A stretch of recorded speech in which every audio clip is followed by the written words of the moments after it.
السلام عليكم ورحمة الله وبركاته.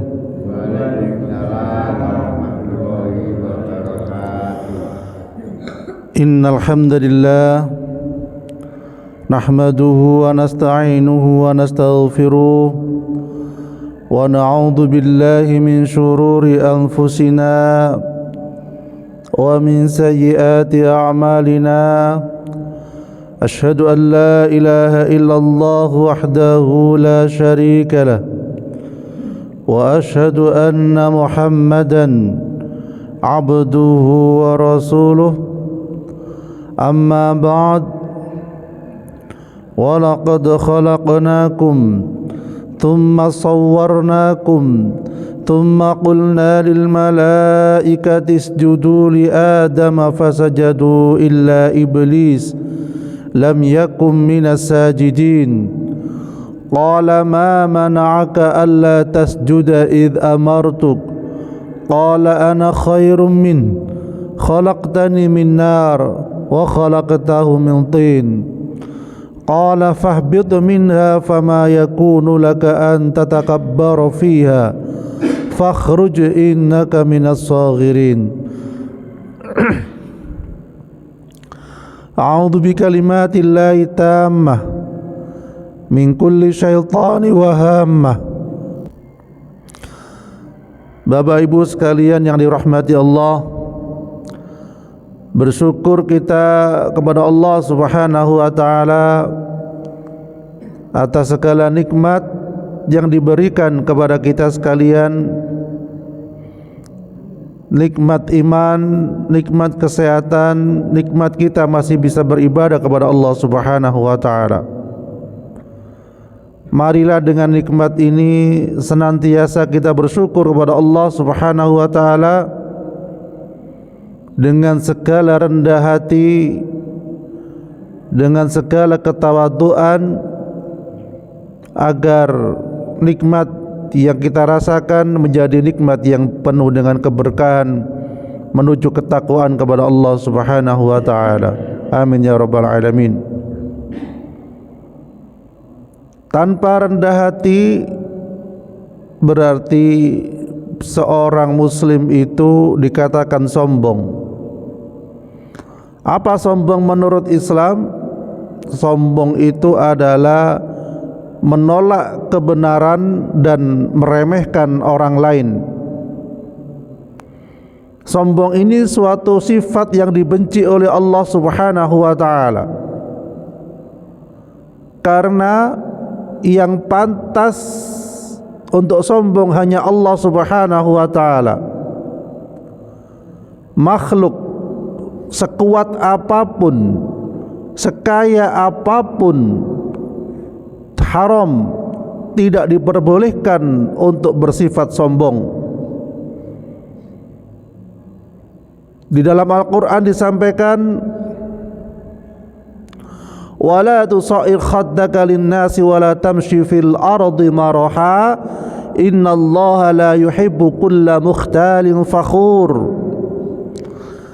Dan janganlah kamu memalingkan mukamu dari manusia karena sombong, dan janganlah kamu berjalan di muka bumi dengan angkuh. Sesungguhnya Allah tidak menyukai orang-orang yang sombong dan membanggakan diri. Rasulullah sallallahu alaihi wasallam bersabda, sebagaimana saya sebutkan tadi, bahwa sombong adalah menolak kebenaran dan meremehkan orang lain. Ini hadis riwayat Muslim. Kita sebagai makhluk yang diciptakan oleh Allah Subhanahu wa taala, sebagaimana tugas awalnya adalah wa ma khalaqtul jinna wal insa illa liya'budun. Tidaklah diciptakan jin dan manusia kecuali untuk beribadah kepada Allah Subhanahu wa taala, bukan untuk menyombongkan diri. Oleh karena itu, kita perlu ketahui bahwa sifat sombong itu sangat berbahaya, sebagaimana diungkapkan dalam Al-Quran dan hadis, yaitu yang pertama, sifat sombong itu dibenci oleh Allah dan Rasulnya. Kemudian yang kedua, diabaikan Allah Subhanahu wa taala. Dalam sebuah hadis Rasulullah sallallahu alaihi wasallam pernah bersabda, yang artinya ada 3 golongan yang tidak akan diajak bicara oleh Allah. Nggih pripun nggih? Kalau tidak diajak bicara oleh Allah berarti dicuekin oleh Allah, ndak direken. Bapak lek boten direken buke nggih, pripun rasane Pak? Nggih, boten sekecok. Nggih, walaupun cuma dihidangkan air dan makanan ya, tapi enggak direken, misalnya cuma ditaruh ngono tok nggih boten sekecok. Sami kali ibu-ibu misalipun boten direken kali bapake, nggih kali suaminipun nggih boten sekecok. Sami kali tiang sepam boten direken kali anake, kali putranipun, putra-putrinipun sekecok boten nggih boten sekecok. Lah ini akan lebih tidak enak lagi ketika seseorang itu tidak diajak bicara oleh Allah Subhanahu wa taala. Karena pada waktu itu yang diandalkan hanya Allah Subhanahu wa taala. Jadi 3 golongan yang tidak akan diajak bicara oleh Allah, tidak disucikan oleh Allah, tidak disucikan olehnya, dan baginya azab yang pedih. Wes gak direken, wes gak disucikan, gak dibersihkan, okay? Dan baginya azab yang pedih. Sinten siapa yang mendapat perlakuan demikian? Yaitu orang yang sudah tua berzina. Naudzubillah min dzalik. Wis tua mboten taubat kepada Allah Subhanahu wa taala. Kemudian penguasa pendusta, pemimpin sing sering ngapusi, pemimpin sing sering korupsi, pemimpin yang sering manipulasi, pemimpin yang sering menipu rakyatnya, ini kelak yang tidak akan diajak bicara oleh Allah Subhanahu wa taala. Dan yang lebih mengenaskan lagi yaitu sinten? Orang miskin yang sombong. Allah lebih benci kepada orang miskin yang sombong. Orang kaya yang sombong Allah benci, tetapi orang miskin yang sombong Allah lebih benci. Niki hadis riwayat Muslim. Bapak Ibu sekalian yang dirahmati Allah, lo apa sakit yang miskin yang sombong? Bisa. Kesombongan itu pada hakikatnya adalah menolak kebenaran dan meremehkan orang lain. Orang sombong niku tipe-tipe sifatnya macam-macam. Kalau orang kaya yang sombong merasa hartanya lebih baik daripada orang lain, merasa hartanya lebih bagus daripada orang lain, merasa kendaraannya lebih bagus daripada orang lain, dan meremehkan orang lain yang tidak berkendaraan sama dengannya. Salah satu dia pun lewat jalan karena kendaraannya merasa lebih baik, sing tuwek-tuwek dinyek kendaraane. Oh, apa cuma ki jangkap suli kok aku lho Alphard bisale ngoten. Akhirnya punya sifat sombong, membenci orang lain. Lo orang miskin yang sombong bagaimana? Apa bisa sudah tidak punya apa-apa? Oh sakit. Dalam hal agama, orang miskin yang sombong adalah merasa dia sudah punya ilmu, tidak perlu belajar lagi. Nah, itu bisa jadi orang miskin yang sombong, bahkan bisa menjakiti orang yang seakan-akan berilmu tapi merasa dirinya sudah banyak ilmu tanpa perlu belajar lagi.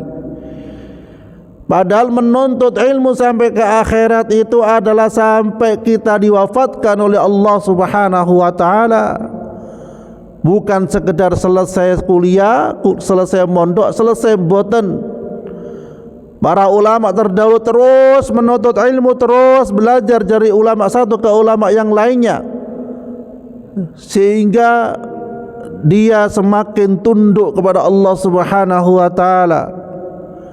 Ilmu dibuat, ilmu dipelajari, ilmu ditekuni bukan ingin menambah kesombongan, bukan ingin menambah saya lebih baik daripada orang lain. Kalau ada manusia yang merasa dirinya lebih baik daripada orang lain, niki salah satu sifatnya sinten? Iblis.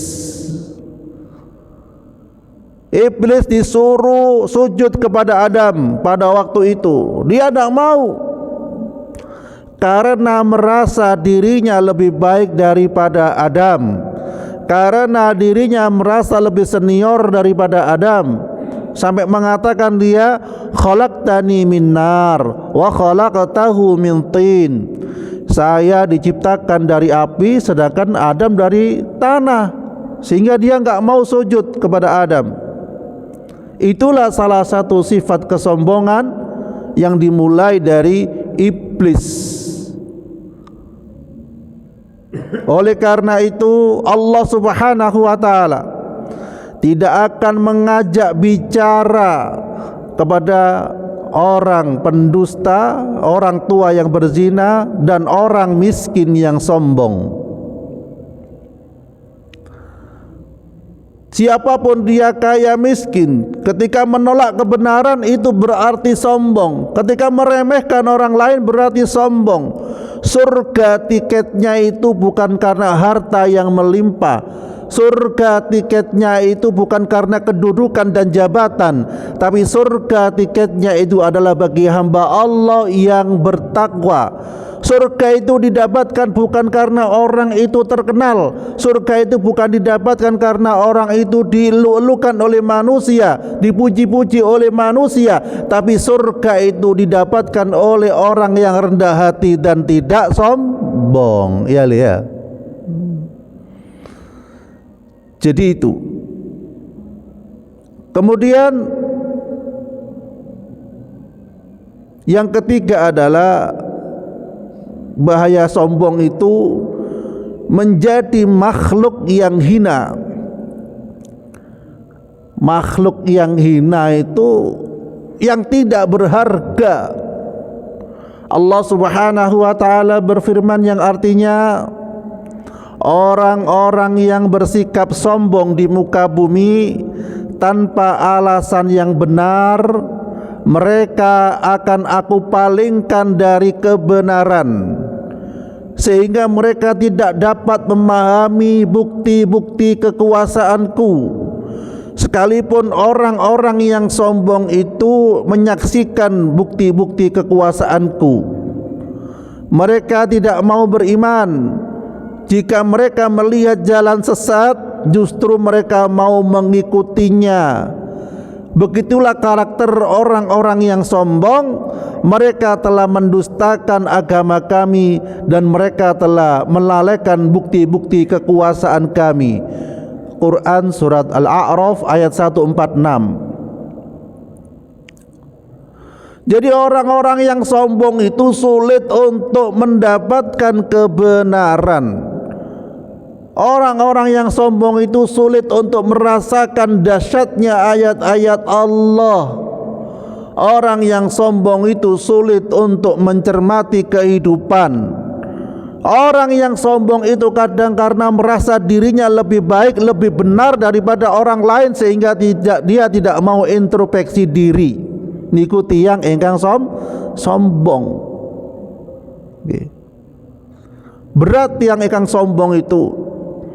Hidupnya hanya untuk mencari muka manusia. Hidupnya hanya untuk membicarakan manusia. hidupnya hanya untuk minta perhatian manusia, sedangkan dia lupa muhasabah pada dirinya, sehingga dia lupa bahwa kelak dirinya akan dihisab oleh Allah Subhanahu wa taala sendirian. Jadi oleh karena itu, sombong ini pun bisa terjadi pada siapapun, baik orang yang awam ataupun orang yang berilmu. Gini mboten. Orang berilmu yang seakan-akan punya ilmu, entah gelarnya doktor, profesor dan lain sebagainya, saged sombong napa mboten? Saged. Nggih, saged sombong. Karena apa? Seseorang yang merasa dirinya lebih baik itu berarti sombong, ya. Bahkan orang sombong seringkali tidak mau pernah mengalah, tidak mau kalah. Apalagi seakan-akan pendidikannya lebih tinggi, yang diajak bicara mungkin kelas SD, padahal yang dibawa pembicaraannya adalah kebaikan. Dia tidak mau menerima. Ini namanya sombong. Kadang manusia niku mboten fair. Lek sing keluar dari duburnya ayam, semerap ayam le. Ya, ayam tahu ayam sampean. Ayam niku lek bertelur lewat mulutnya apa lewat duburnya? Dubure. Dubure niku panggone napa? Nggih panggone buang kotoran, nggih panggone bertelur. Ya. Tetapi kenapa manusia itu mau menerima telur dari ayam padahal dalane kotoran? Karena yang dikeluarkan dari ayam itu kebaikan, telur yang bisa dimakan, diterima. Lha wonten tiyang manusia mengasih nasihat, mengucapkan kebenaran dan kebaikan, lah kok mboten diterima. Ya, misalnya ngoten. Ini adalah contoh tidak fair. Lek ayam diterima saking dubure, lek menungso ngomong saking lisane kebaikan enggak diterima. Lah niki kan nggih mboten sae. Kemudian bahaya sombong yang keempat adalah hatinya terkunci. Allah Subhanahu wa taala menutup rapat pintu hati manusia yang bersikap sombong sehingga ia tidak akan lagi mampu menerima kebenaran. Sebagaimana tertulis di dalam dalil surat Al-Mu'minun, demikianlah Allah mengunci mati hati orang yang sombong dan sewenang-wenang.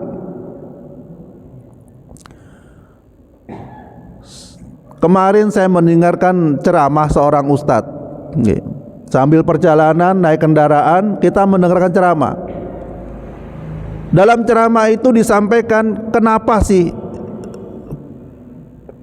Abu Thalib, panjenengan semerap Abu Thalib? Abu Thalib niku pamane Nabi, orang dekat dengan Nabi, membantu perjuangan dakwah Nabi, membantu peperangan bersama Nabi. Tetapi kok sulit mendapatkan hidayah, karena apa? Memang hidayah itu dari Allah Subhanahu wa taala. Dan ada juga seorang yang seumuran dengan Abu Thalib, yaitu Salman. Kenapa Salman ini lebih mudah menerima hidayah? Ternyata ditelusuri kenapa Abu Thalib, pamane Nabi, orang dekat Nabi, itu sulit menerima hidayah. Karena Abu Thalib itu bangga dengan keturunannya. Abu Thalib itu bangga dengan keturunannya. Ketika ditanya, kamu turunan apa? Oh, saya Abu Thalib, keturunan Quraisy. Abu Thalib bin Abdul Muttalib dan lain sebagainya, menunjukkan dia bahwasanya keturunan bangsawan, keturunan orang terhormat, dan itu yang dia bangga-banggakan. Sehingga dengan seperti ini dia sulit untuk mendapatkan hidayah dari Allah Subhanahu wa taala. Jadi orang yang membangga-banggakan keturunan itu termasuk yang sulit mendapatkan hidayah. Bisa jadi sulit untuk mendapatkan ilmu, mendapatkan keberkahan, mendapatkan kedekatan dengan Allah Subhanahu wa taala. Niku orang yang membangga-banggakan keturunannya. Bayangkan. Lah kemudian Salman kok mudah mendapat hidayah, karena pada waktu itu dia masih belum Islam. Karena ternyata Salman ini lebih rendah hati dan tidak sombong. Ketika Salman ditanya keturunan ini sopo panjenengan Salman, dia mengatakan, saya Salman bin Islam ngoten mawon. Coba jawabannya, boten mengandalkan keturunan yang menjadi kebanggaan bagi kaum Quraisy pada waktu itu. Ya. Jadi ternyata penghalang hidayah itu membangga-banggakan keturunan. Karena orang yang masuk surga itu bukan berdasarkan keturunan, walaupun jadi acuan, tetapi bukan syarat masuk surga karena keturunan, tapi karena ketakwaan kepada Allah Subhanahu wa taala.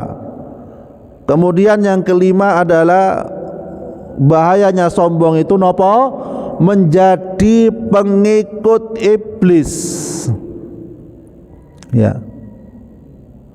Menjadi nopo? Pengikut iblis. Karena iblis itu sejak diturunkan dari surganya Allah Subhanahu wa taala, dia akan mengajak sebanyak-banyaknya manusia untuk tidak taat kepada Allah, untuk masuk nerakanya Allah. Jadi itu iblis. Iblis itu menggoda manusia dari depan, dari belakang, dari atas, dari bawah, dari segala penjuru, menunggu manusia itu lengah, masuklah dia. Kemudian selanjutnya yang keenam adalah sombong itu menjadi penghuni neraka. Orang yang sombong akan dibenci oleh Allah Subhanahu wa taala, sehingga menjadi pengikut iblis yang mendekam selama-lamanya di neraka. Sebagaimana tertulis di dalam sabda Rasulullah sallallahu alaihi wasallam, para penghuni neraka adalah orang-orang yang keras kepala, kasar lagi sombong. Kula ulangi malih, para penghuni neraka adalah orang-orang yang keras kepala. Jadi tiang engkang keras kepala niku penghuni napa Pak Bu? Neraka. Keras kepala mboten saged dinasehati, mboten saged dikasih kata-kata yang baik, mboten saged diajak kepada kebenaran, menganggap dirinya paling baik, paling benar. Ini termasuk orang yang keras kepala, merasa dirinya lebih berjasa daripada orang lain, merasa dirinya lebih berjuang daripada orang lain, merasa dirinya lebih wah daripada orang lain. Niki keras kepala, kasar lagi sombong. Orang yang kasar itu dari lisannya, dari tutur katanya itu lebih tajam daripada pedang. Orang tergores pisau atau pedang mungkin 1 hari 2 hari, mungkin seminggu sudah sembuh. Tapi orang yang tergores dengan kata-kata, kadang niku dibawa sampai mati. Sieling ae. Nggih napa mboten? Ya. Karena kata-kata itu lebih tajam daripada pedang. Kowe wis tak maafkan tapi aku si eling ae. Nah, misalnya ngoten nggih Bu. Bu.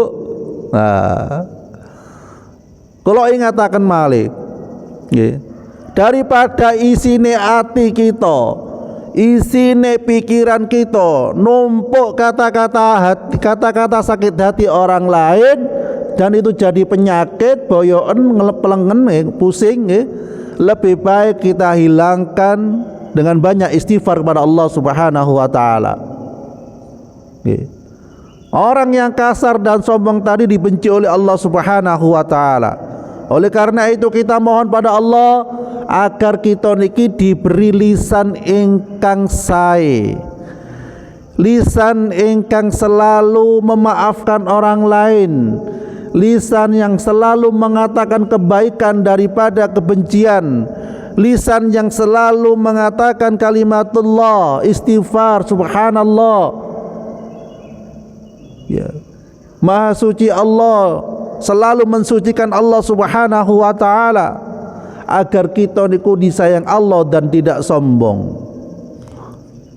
Lu apa bisa orang yang barusan dari masjid, sholat jamaah di masjid, khataman di masjid, zikir di masjid dan lain sebagainya tidak lepas dari sombong?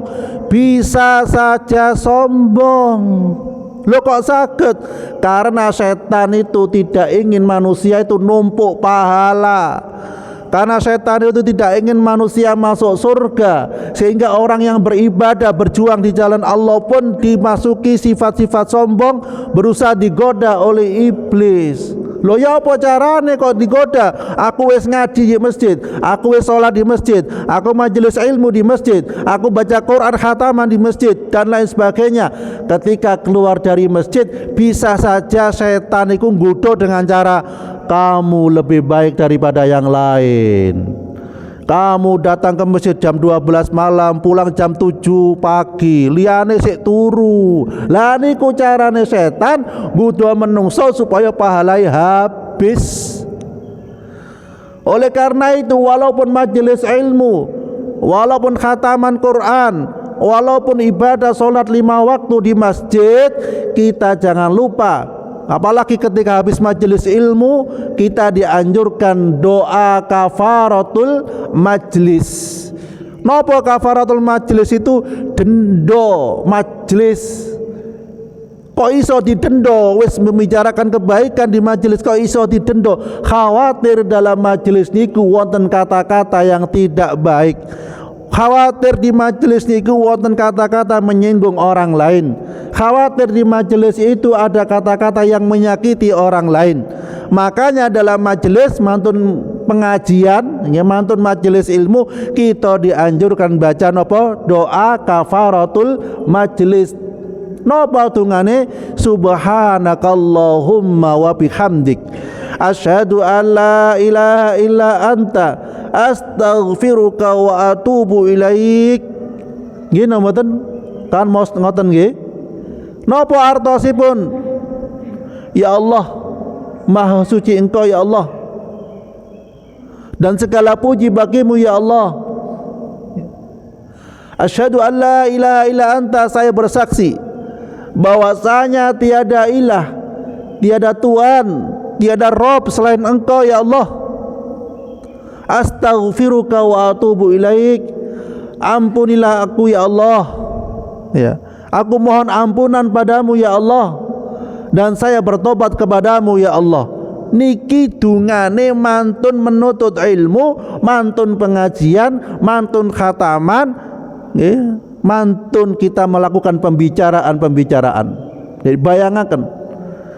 Jadi artinya nopo, seseorang yang habis beribadah kepada Allah itu hasilnya adalah lebih rendah hati, bukan lebih sombong. Orang habis menuntut ilmu gelar apapun hasilnya harus rendah hati, bukan sombong. Jadi ngoten. Oleh karena itu mari kita bersama-sama, semoga Allah berikan hati kita hati yang rendah hati, pikiran yang selalu menunduk kepada kebenaran, lisan yang selalu mengatakan kebaikan daripada kata-kata yang pedas. Karena sambel iku wis pedes, ojo ditambahi pedes malih, akhirnya double pedese. Nggih. Mari senantiasa kita bersama-sama, ya, merenungkan diri, muhasabah diri, bahwa kelak kita akan dihisab oleh Allah sendirian. Fokus banyak mengurusi dosa-dosanya sendiri daripada dosanya orang lain. Fokus mengajak kepada kebaikan daripada mengejek orang yang melakukan kejahatan. Fokus kita pada penghisaban kelak di yaumil akhir, karena ketika kita dihisab sendirian, yang tanggung jawab itu awak kita piyambak, bukan orang lain. Mudah-mudahan kita dijadikan Allah hamba yang bertakwa kepada Allah, masuk surganya Allah Subhanahu wa taala. Keluarga kita dijadikan keluarga sakinah mawaddah warahmah. Anak-anak kita, keturunan kita dijadikan sukses dunia dan akhirat. Amin ya rabbal alamin. A'udzubillahi minasyaitonir rajim. Bismillahirrahmanirrahim. Alhamdulillahirabbil alamin.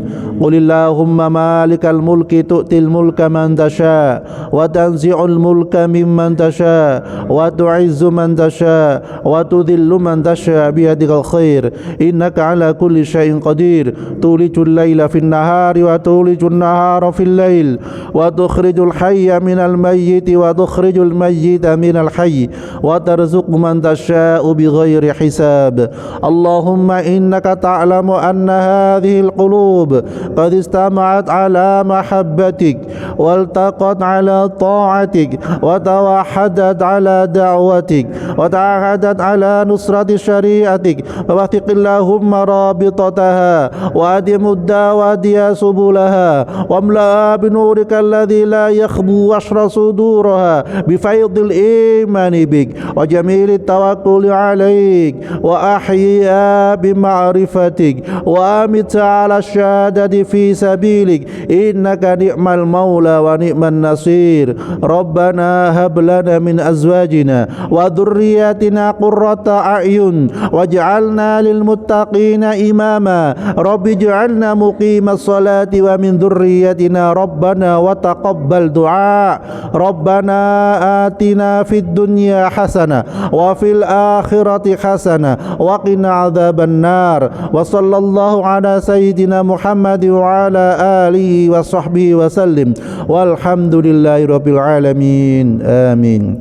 Subhanakallahumma bihamdik asyhadu an la ilaha illa anta astaghfiruka wa atubu ilaik. Assalamualaikum warahmatullahi wabarakatuh.